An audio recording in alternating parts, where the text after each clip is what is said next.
ঈদে মিলাদুন নবীর আলোচনা। আর বান্তর যত আকীদা আছে, যারা ঈদে মিলাদুন নবীকে মাইনা নিতে পারে না, তাদের মসজিদে শুধু নবী বিদ্বেষী কথাই থাকে, ঠিক না? আর ঈদে মিলাদুন নবী আমি তুমি পালন করলে আর না করলে কি হবে? স্বয়ং আল্লাহ পাক রব্বুল আলামিন নিজে ঈদে মিলাদুন নবী পালন করেছেন। সুবহানাল্লাহ বলেন। হযরত ঈসা আলাইহিস সালাম তিনি ঈদ পালন করেছিলেন। আল্লাহর কাছে যখন চেয়েছিলেন, আল্লাহ তুমি আমাদেরকে খাবারের ব্যবস্থা করে দাও, হে আমার রব, আমাদেরকে তুমি কি করো? খাবারের ব্যবস্থা করো। আর খাবার যখন আল্লাহ পাঠাইছিলেন, তখন ঈসা আলাইহিস সালাম বলছেন, আজকের দিনটা আমার ঈদ। সুবহানাল্লাহ বলেন। আজকের দিনটা কি আমার জন্য এবং আমাদের জন্য ঈদ।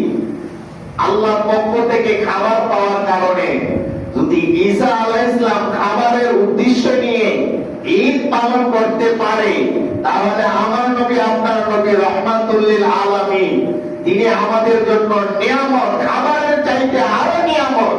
খাবারও তো এসেছে যে আমার দয়ালু নবীজির কারণে, তাহলে আমরা দয়ালু নবীজিকে পাইয়া আমরা একটু আনন্দ করি, তাহলে তোমাদের এত জ্বলে কেন? ঠিক না? তোমাদের এত জ্বলে কেন? ব্রাহ্মণবাড়িয়া না পাল্লায় বন্দ্যোপাধ্যায় শহরে, ব্রাহ্মণবাড়িয়া সারা জেলায় কি বন্ধ করতে পারবা? শহরে না ঢুকলাম না, না ঢুকতামই না। যেখানে বিবাদ সেখান থেকে দূরে থাকাটাই ভালো, ঠিক না? ইসলাম বলে যেখানে বিবাদ আছে সেখান থেকে দূরে থাকো। তাহলে আমরা ঢুকলাম না ব্রাহ্মণবাড়িয়া। ব্রাহ্মণবাড়িয়া ছাড়া অন্য যত 9টা উপজেলা আছে, ব্রাহ্মণবাড়িয়া তো শহর কেন্দ্রিক।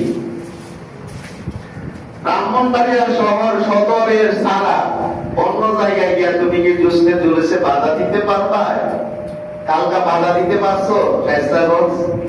শুনলাম নাকি সুন্নি জনতা নবী প্রেমিকের ঢল নেমেছে।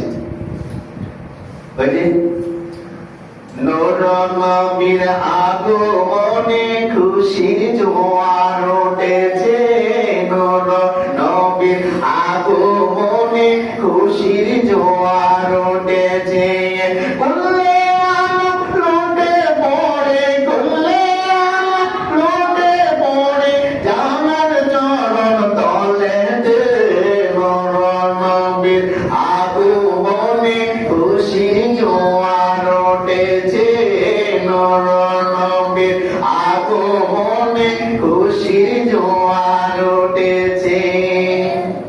সারা বিশ্বে, শুধু বাংলাদেশ নয়, 128টা দেশে ঈদে মিলাদুন নবী জুসনে জুলুস পালন করতেছে। আমি তুমি পালন করলে, তার করলাম নাই করলাম কি হবে? ধরো তুমি করলাই না, কি হবে? করলাই, ইমানি শক্তি বাড়লো, নবীর প্রেম দেখাইলা, নবীর মহব্বত